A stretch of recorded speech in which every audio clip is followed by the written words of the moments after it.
약혼녀의 역할을 맡은 후 릴라는 많은 사람의 질시와 비난의 대상이 되었다. 얼굴이 청백한 어린아이였을 때부터 사람들의 기분을 언짢게 했는데 행운의 소녀가 된 지금은 오죽하겠는가. 특히 피누차와 마리아 아주머니는 릴라에 대해 적개심을 키워갔다. 모녀는 얼굴에 싫은 티를 대놓고 드러냈다. 구두 수성공 딸 주제에 지가 뭐라도 되는 줄 아나 보지? 도대체 스테파노에게 어떤 술수를 쓴 거야? 어떻게 했기에 저 애가 입만 뻥끗하면 스테파노가 지갑을 못 열어 안달인 거지? 우리 집안의 안방마님 노릇이라도 하려는 건가? 마리아 아주머니는 퉁명스런 침묵으로 일관했지만 피누차는 참지 못하고 오빠에게 대들었다. 왜 리나에게는 온갖 것을 다 사주면서 나는 아무것도 못하게 하는 거야? 예전부터 예쁜 물건을 하나라도 사면 쓸데없는 데 돈을 쓴다고 잔소리를 했잖아. 스테파노는 미소를 살짝 지으며 아무런 대답도 하지 않았다. 여유 있는 태도를 유지하면서도 어느 때부턴가 누이에게도 선물을 사주기 시작했다. 이렇게 두 소녀의 경쟁이 시작되었다. 미용실에도 함께 가고 똑같은 옷을 샀다. 하지만 결과는 피누차를 더 씁쓸하게 할 뿐이었다. 피누차도 못난 외모는 아니었고 우리보다 몇 살인가 많았다. 어찌 보면 릴라보다 더 균형 잡힌 몸매였다. 하지만 그녀가 옷을 입거나 장신구를 착용했을 때의 느낌은 릴라가 같은 옷을 입고 같은 장신구를 착용했을 때의 느낌과는 비교가 되지 않았다. 이런 사실을 가장 먼저 알아챈 것은 그녀의 어머니였다. 마리아 아주머니는 릴라와 피누차가 비슷한 머리 모양에 비슷한 옷을 입고 함께 외출을 하려고 하면 어떻게 해서든 예비 며느리를 야단칠 구실을 만들어냈다. 아주머니는 화제를 돌려 우회적으로 가식적인 유쾌한 어조로 주방에 불을 끄지 않았다는 등 물을 마신 다음 수도꼭지를 꼭 잠그지 않았다는 등 갖가지 이유를 들어 며칠 전에 릴라가 한 일을 나무랐다. 그러고는 바빠 죽겠다는 듯이 뒤돌아서면서 화난 어조로 중얼거렸다. 빨리들 들어오려무나. 얼마 지나지 않아 동네의 다른 소녀들도 같은 문제로 고민하기 시작했다. 대놓고 말하지는 않았지만 파티가 있는 날이면 이제 카르멘이라 불리는 카르멜라와 아다와 질리올라는 릴라를 의식하고 경쟁하듯 치장하기 시작했다. 솔라란의 제과점에서 일하면서 공식적이지는 않지만 미켈레와 연인 관계인 질리올라는 산책 나갈 때나 드라이브를 할 때면 자신을 과시하려고 온갖 예쁜 장신구를 직접 사거나 미켈레에게 사달라고 했다. 하지만 이들은 릴라의 경쟁 상대가 되지 못했다. 릴라는 역광에서조차 빛이 나는 범접할 수 없는 존재였다. 릴라와 스테파노의 약혼 초기만 해도 나를 포함한 여자아이들은 릴라를 우리 그룹에 붙잡아두고 예전처럼 지내려고 했다. 우리는 스테파노를 우리 그룹에 끌어들여서 그를 에워싸고 부드럽게 대했다. 그도 만족하는 것 같았다.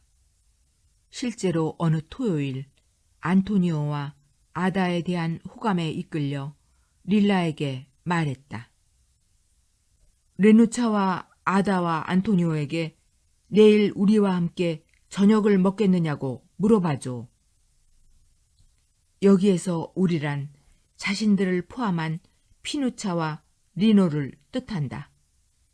피누차는 미래의 사돈과 시간을 보내지 못해 안달이었다.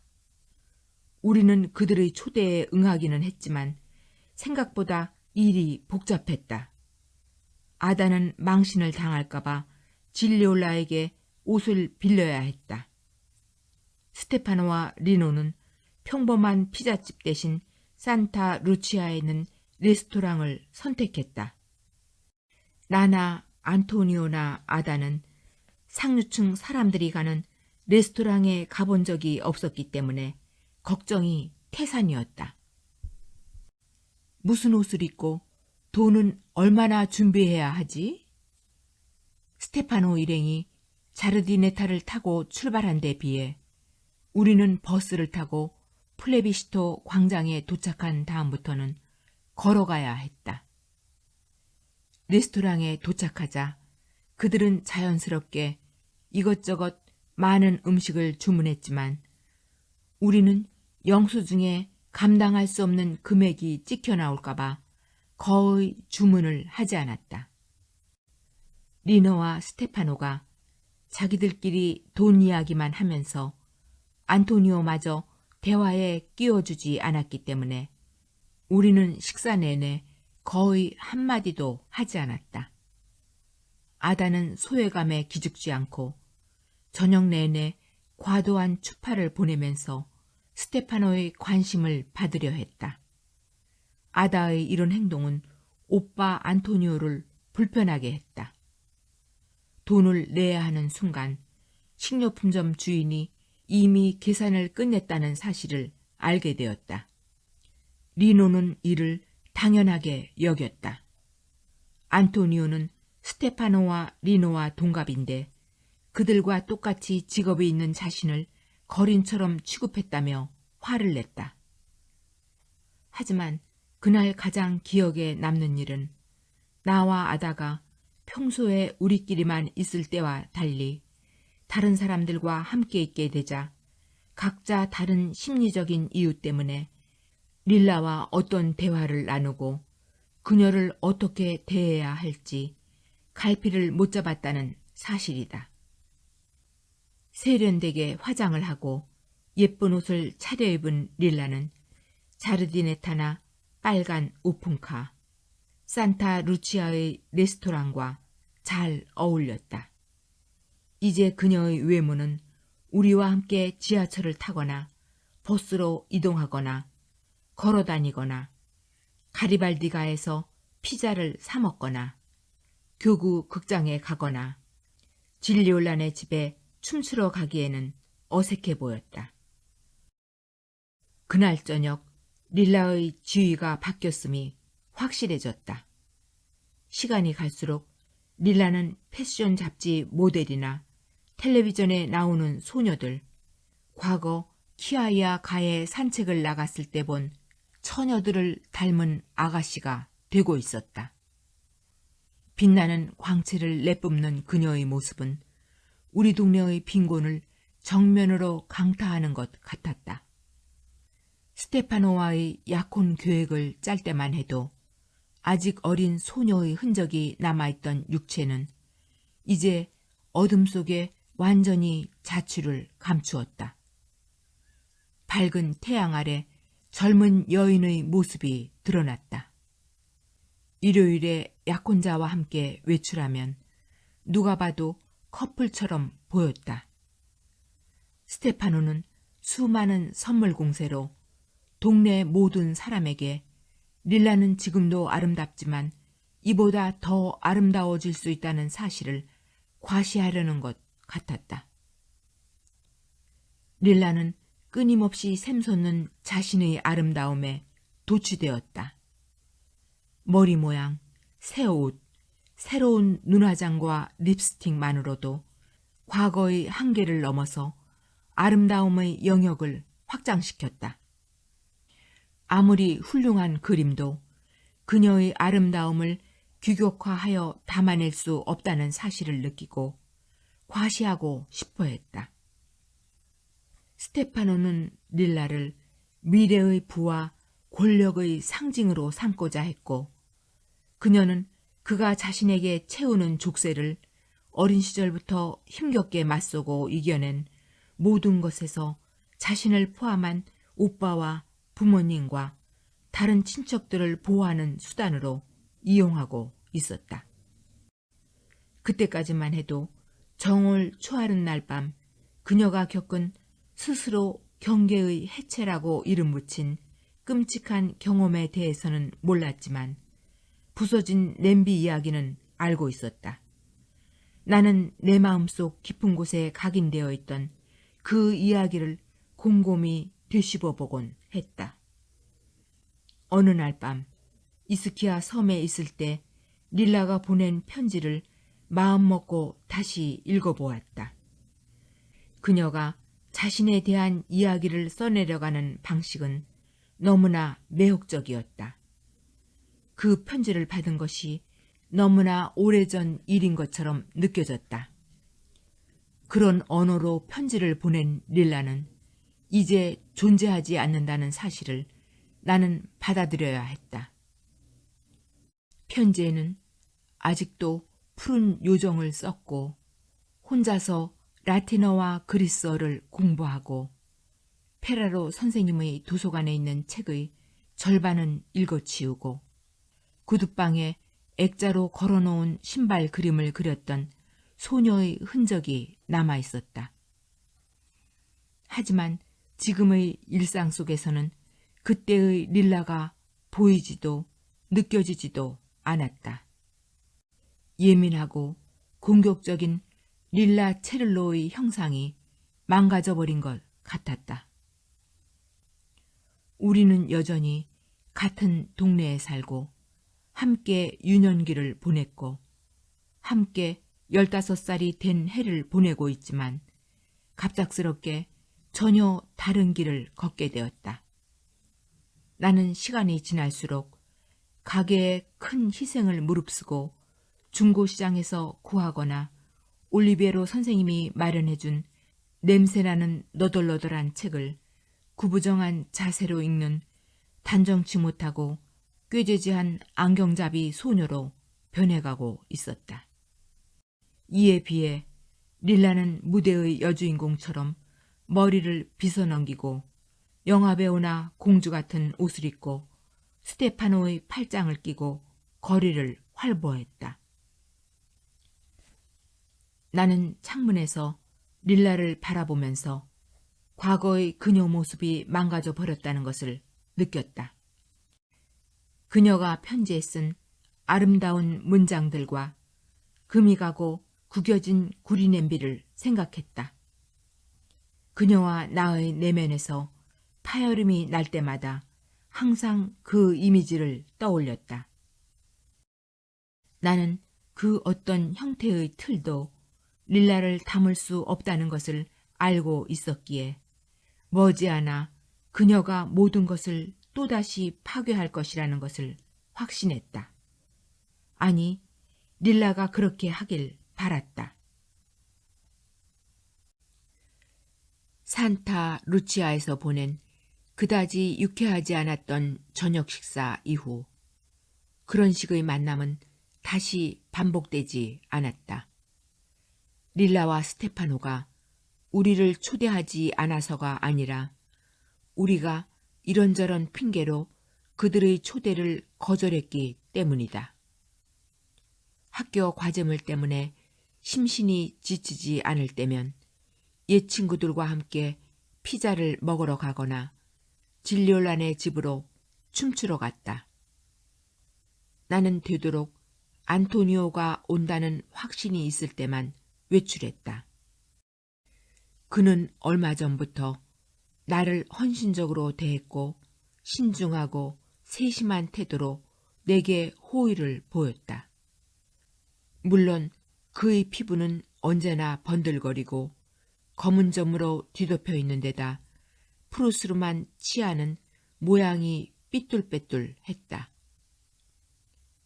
그의 손은 넓적하고 힘이 셌는데 언젠가 별로 힘을 들이지도 않고 파스칼레가 구입한 오래된 자동차의 구멍난 바퀴에서 나사를 빼내는 광경을 목격한 적도 있다. 하지만 물결치는 그의 검은 머리를 바라보고 있으면 쓰다듬어 주고 싶은 마음이 들었고 가끔가다 몇 마디 던질 때는 언제나 위트 있게 말했다. 게다가 그는 나를 알아봐준 유일한 사람이었다.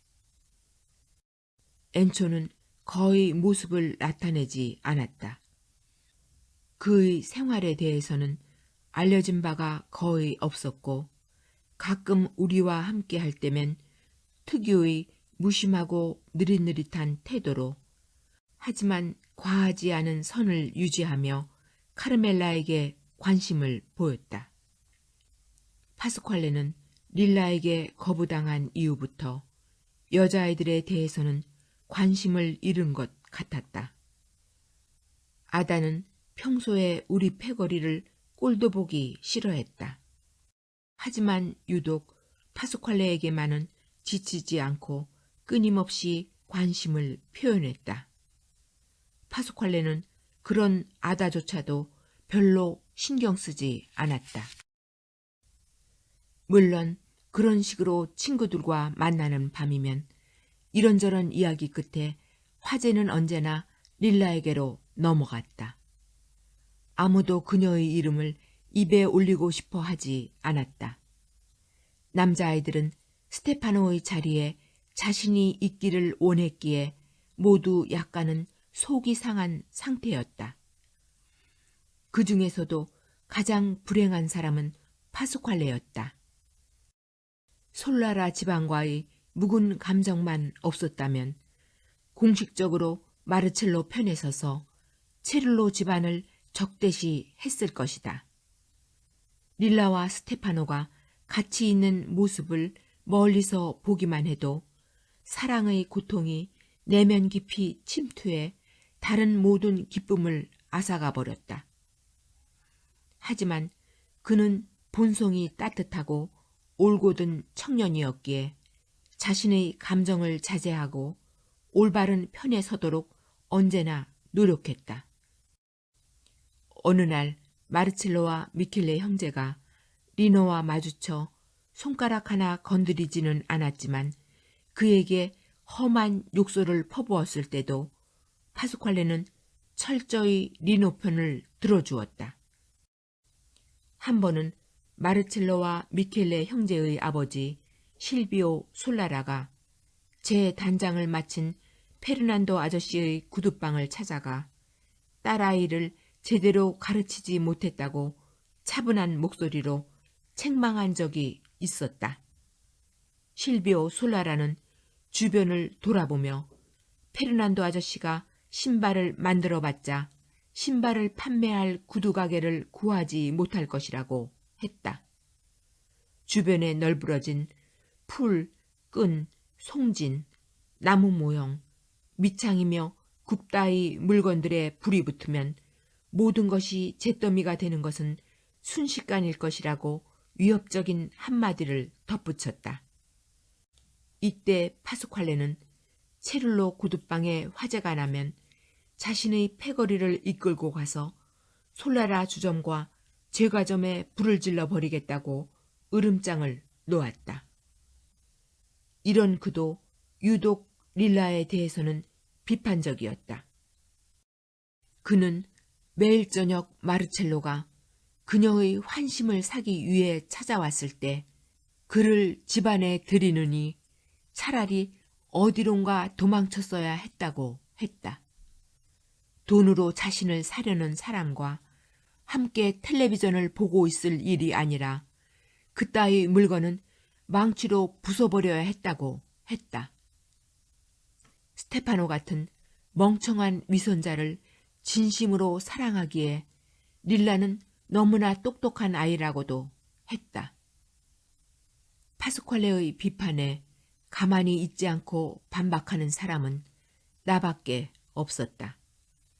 집에서 도망친다는 것이 어디 쉬운 일인가? 사랑하는 사람들의 뜻을 거스른다는 것은 쉬운 일이 아니다. 쉬운 것은 하나도 없다.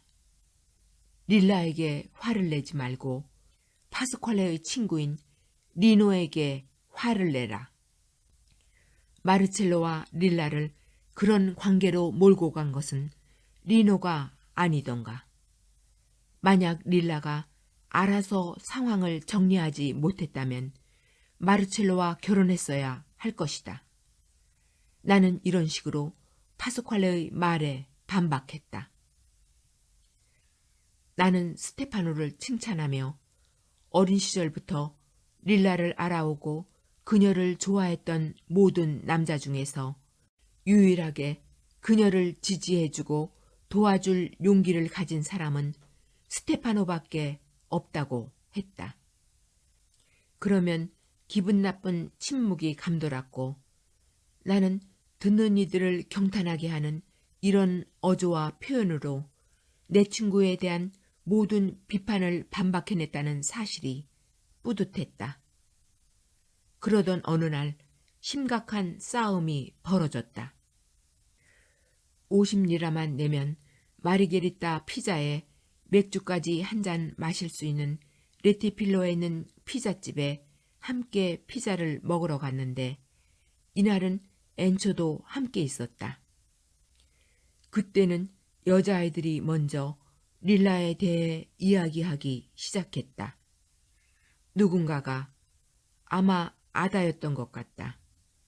릴라를 두고 집 현관에는 바퀴벌레 약을 뿌려야 하는 주제에 그런 식으로 매일 미장원에 막 다녀온 듯한 머리에 소라야 공주 같은 옷을 입고 쏘다니는 것은 꼴불견이라고 했다. 이 말에 정도의 차이는 있었지만 모두 웃음을 터뜨렸다. 이런저런 이야기를 하다 카르멜라가 자기 생각에는 릴라가 돈 때문에 오빠와 가족들의 생계를 위해서 스테파노와 약혼을 한 것 같다고 단호히 말했다. 내가 을에 그러듯이 전투 태세를 갖추고 있을 때 파스퀄레가 끼어들었다. 중요한 것은 그게 아니야. 중요한 건 리나가 그 돈이 어디서 난 것인지도 알고 있다는 거야. 또 도나킬레니, 암시장이니, 밀수니, 고리대금업 같은 전후에 일어난 더러운 일들 이야기를 꺼낼 셈이야? 내가 물었다. 그래. 예전엔 내 친구도 내 생각이 옳다고 했었지. 스테파노는 물건을 팔 줄 아는 장사꾼일 뿐이야. 체룰로 구두방에 투자한 돈이 식료품점에서 나온 줄 알아? 그렇지 않으면 어디서 나온 돈인데? 그 돈은 도나킬레가 침대 매트리스 안에 숨겨두었던 돈이야. 셀 수 없이 많은 우리 어머니들의 금부치에서 나온 돈이야. 리나는 동네의 모든 빈민들의 피로 귀부인 행세를 하고 있다고. 그런 식으로 결혼도 하기 전에 자신을 포함한 모든 식소를 부양하게 하고 있는 거야. 내가 막 반박하려고 하는데 엔초가 평상시처럼 무심한 듯한 태도로 파스퀄레의 말에 끼어들었다. 미안하지만 부양하게 하다는 것이 무슨 뜻이지? 나는 그 말을 듣자 분위기가 심각해질 것을 느낄 수 있었다. 파스퀄레는 얼굴이 빨개져서 민망해 했다. 문자 그대로 부양하게 한다는 의미지. 리나가 미용실 갈 때마다 누가 돈을 내주겠어. 옷이며 가방을 사러 갈 때는. 구두를 수선하는 사람에게 구두 만들기 노름을 시키려고 돈을 투자한 사람이 누구겠느냐고. 그러니까 내 말은 리나가 사랑해서 스테파노와 약혼하고 결혼하려는 것이 아니라 몸을 팔기라도 했다는 거야. 모두 입을 다물고 있는데 안토니오가 중얼거렸다. 이봐 엔초, 파스퀄레는 그런 뜻이 아니야. 저 친구가 리나를 얼마나 좋아하는지 알잖아. 우리 모두가 그렇듯이 말이야. 엔초는 조용히 하라는 신호를 보냈다. 조용히 해, 안토. 파스칼레가 대답해야지. 파스칼레가 험악하게 대답했다. 그래, 맞아. 그런데다 매일 흥청망청 써대는 돈에서 나는 악취에는 신경도 쓰지 않지. 다시 내 의견을 말하려고 했는데 그때 엔초가 내 팔을 잡았다. 미안해, 레누. 나는 몸 파는 여자를 어떻게 부르는지 파스칼레의 입으로 듣고 싶어. 순간 우리 모두는 파스칼레의 눈에서 내재되었던 공격성이 폭발하는 것을 느낄 수 있었다. 그는 수개월 동안 동네 사람들을 향해 외치고 싶었던 말을 뱉어냈다. 창녀! 그런 년은 창녀야. 리나는 창녀처럼 행동했고 지금도 그러고 있어. 엔초가 일어나더니 나지막한 목소리로 말했다. 밖으로 나와. 흥분하지 마, 엔초. 파스칼레는 리나를 모욕한 게 아니야. 모두들 마음속에 가지고 있는 생각을 말한 것뿐이야. 엔초는 이번에는 큰 소리로 말했다. 나는 그렇게 생각하지 않아. 그리고 출구 쪽으로 가더니 선언했다. 너희 둘 다 밖에서 기다리겠어. 우리는 파스칼레와 안토니오가 엔초를 따라 나서는 것을 막았고 그래서 아무런 일도 일어나지 않았다. 셋은 며칠 동안 대면대면했지만 결국 모든 것은 원상 회복되었다. 내가 이날 다툼에 대해서 이야기한 것은 그의 릴라의 선택을 둘러싸고 형성된 분위기에 대해서 설명하기 위해서다. 특히 과거에 그녀를 은밀히 또는 공공연하게 사랑했고 원했으며 여전히 그런 감정을 간직하고 있던 청년들 간의 분위기가 이러했다. 이 와중에 막상 내 감정이 어떤 식으로 뒤얽혀 있었는지 설명하기란 쉽지 않다. 나는 기회만 되면 나서서 릴라를 변호했고 그렇게 하는 것이 좋았다.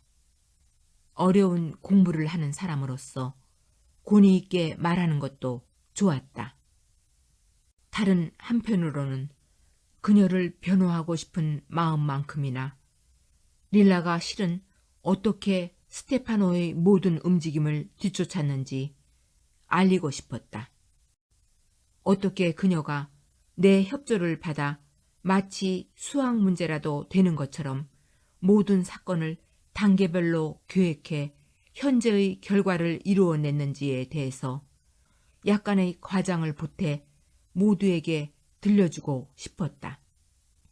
결과적으로 그녀는 자신의 생계를 보장받고 오빠의 생계 문제도 해결해 주었으며 구두 공장 계획을 실현했고 부서진 내 안경을 고쳐줄 돈까지 구한 것이다.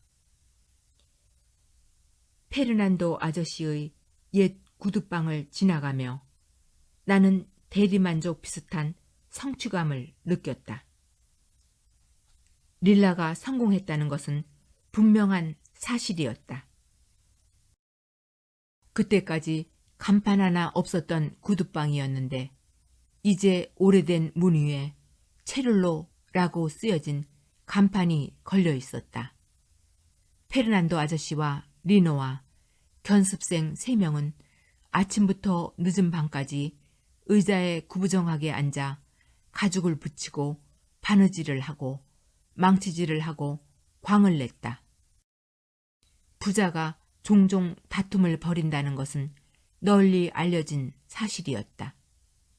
페르난도 아저씨가 신발 중에서도 특히 여성 구두는 릴라가 생각해낸 것과 똑같이 만들 수는 없다는 주장을 고수하고 있다는 것도 이미 알려진 사실이었다. 그 그림은 일개 어린아이의 상상의 산물이지 않은가. 반면 리노는 아버지와 전혀 반대 의견이어서 툭하면 릴라에게 도움을 요청하러 간다는 것도 공공연한 사실이었다. 릴라는 이 일에 관여하고 싶지 않아 했기에 결국 리노는 스테파노를 찾아 그를 구두방까지 끌고 가서 자기 아버지에게 세밀한 부분까지 지시를 내리게 한다는 사실도 익히 알려진 바였다. 그러면 스테파노는 작업실에 들어가서 오랫동안 벽에 걸린 액자 속의 릴라 그림을 바라보다가 혼자서 미소를 짓고 자신은 저 그림과 똑같은 신발을 원하며 그런 신발을 만들라고 그 액자를 벽에 걸어놓은 것이라고 침착하게 말한다는 사실도 잘 알려져 있었다. 정리하자면 모든 작업이 느리게 진행되고 있었다. 직원들은 처음에는 페르난도 아저씨에게서 지침을 받았지만 리노가 이를 뒤집어 놓아 모든 작업을 중단했다 다시 시작했다. 그 와중에 페르난도 아저씨가 뭔가 이상하다는 것을 눈치채고 리노의 지침에 따라 가미된 변동사항을 되돌려 놓으면 결국에는 스테파노가 도착해서 모든 것을 네모난 칸이 그려진 그림을 기준으로 되돌려 놓았다. 이 과정의 마지막은 결국 고함 소리와 부서진 물건들로 마무리되곤 한다는 것도 공공연한 사실이었다. 나는 지나가다가 그런 모습을 힐끔 쳐다보고는 바로 자리를 피하곤 했다. 하지만 나는 벽에 걸린 릴라의 그림에서는 강한 인상을 받았다. 나는 생각에 잠겼다. 릴라에게 그 그림들은 공상일 뿐이었어. 릴라에게는 애초에 돈을 벌거나 신발을 판매하려는 의도가 없었어. 신발과 관련된 사업은 오직 릴라에 대한 사랑 때문에 스테파노가 실현시킨 그녀의 영감의 산물일 뿐이지. 그렇게도 사랑받고 또 그만큼 사랑할 수 있는 릴라는 정말로 축복받은 아이인 거야.